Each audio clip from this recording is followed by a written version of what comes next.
Hai teman-teman, saya Rizka Agustina dari program studi manajemen Universitas Nusa Putra. Kali ini saya akan membahas tentang Cost Volume Profit Analysis. Cost Volume Profit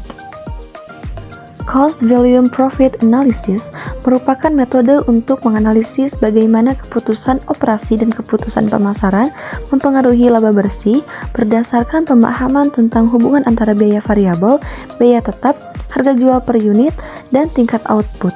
Menurut Blocker tahun 2009, analisis Cost Volume Profit atau CVP merupakan cara untuk mengetahui bagaimana perubahan biaya variabel dan biaya tetap mempengaruhi laba perusahaan.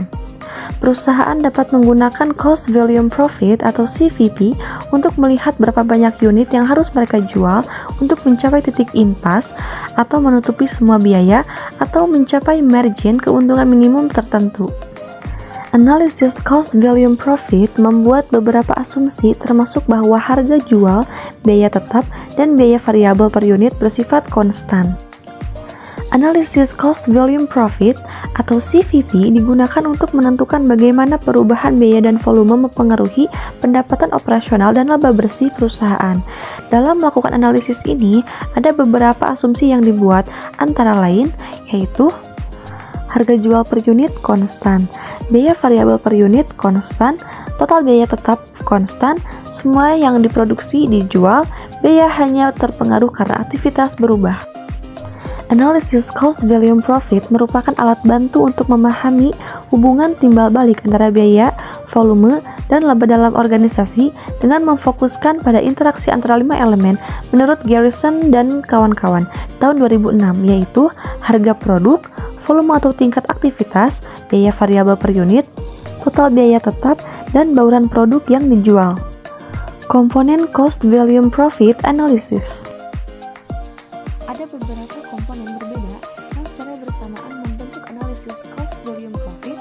Komponen-komponen ini melibatkan berbagai perhitungan dan rasio yang akan diuraikan secara lebih rinci selanjutnya.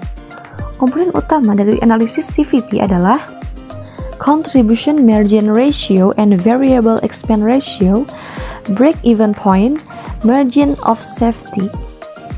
Yang pertama, Contribution Margin atau margin kontribusi. Margin kontribusi dapat dinyatakan secara harga atau unit. Margin kontribusi dihitung sebagai harga jual per unit dikurangi biaya variabel per unit, juga dikenal sebagai kontribusi dolar per unit. Ukuran ini menunjukkan bagaimana produk tertentu berkontribusi pada keuntungan perusahaan secara keseluruhan. Margin kontribusi merupakan selisih antara pendapatan atau penjualan dengan biaya variabel atau variable cost. Margin kontribusi akan digunakan untuk menutup biaya tetap atau fixed cost dan laba perusahaan. Yang kedua, analisis break-even point atau titik impas merupakan suatu cara untuk mengetahui volume penjualan minimum agar suatu usaha tidak menderita rugi tetapi juga belum memperoleh laba.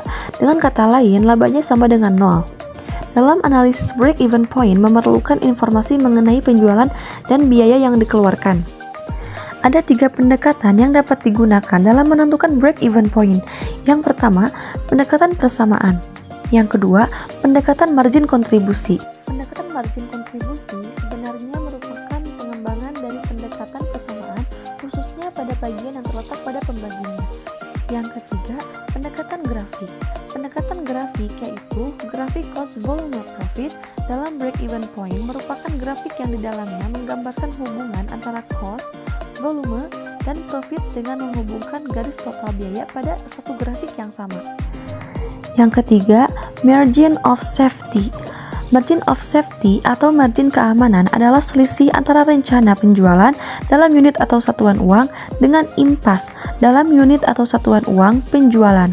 Margin of safety memberikan informasi tentang seberapa jauh realisasi penjualan dapat turun dari rencana penjualan agar perusahaan tidak menderita kerugian. Margin of safety merupakan angka yang menunjukkan jarak penjualan yang direncanakan atau budget sales dengan penjualan break-even. Dengan demikian, maka margin of safety adalah juga menggambarkan jarak batas jarak di mana jika penjualan melampaui batas tersebut, maka penjualan akan mengalami kerugian. Asumsi dalam analisis Cost Volume Profit. Dari persamaan-persamaan yang telah dibahas di atas, ada beberapa asumsi penting yang perlu diketahui menurut Made tahun 2019. Yang pertama, fungsi biaya dan pendapatan adalah linier. Fungsi pendapatan dan biaya harus tetap konstan selama rentang waktu tertentu. Namun, faktanya, fungsi-fungsi tersebut seringkali tidak bersifat linier, yang mana dapat berbentuk kurva atau bahkan tertahap. Yang kedua, harga dan biaya dapat diketahui dengan pasti. Hal ini disebabkan karena adanya perubahan pada satu variabel maka akan berdampak pada hal lainnya. Namun dalam kenyataannya, perusahaan jarang dapat mengetahui dengan pasti atas harga, biaya variabel, dan biaya tetap. Yang ketiga, produksi sama dengan penjualan. Bahwa unit yang diproduksi seluruhnya terjual dalam satu periode sebelumnya tidak dipertimbangkan dalam analisis cost volume profit di periode berjalan. Dan yang keempat, bauran penjualan bersifat konstan. Ketika perusahaan memproduksi produk tunggal, bauran penjualan yang terjadi akan bersifat konstan, namun tidak jika produk yang diproduksi adalah banyak. Pada praktiknya akan susah memprediksi bauran penjualan yang konstan jika produk yang diproduksi adalah banyak.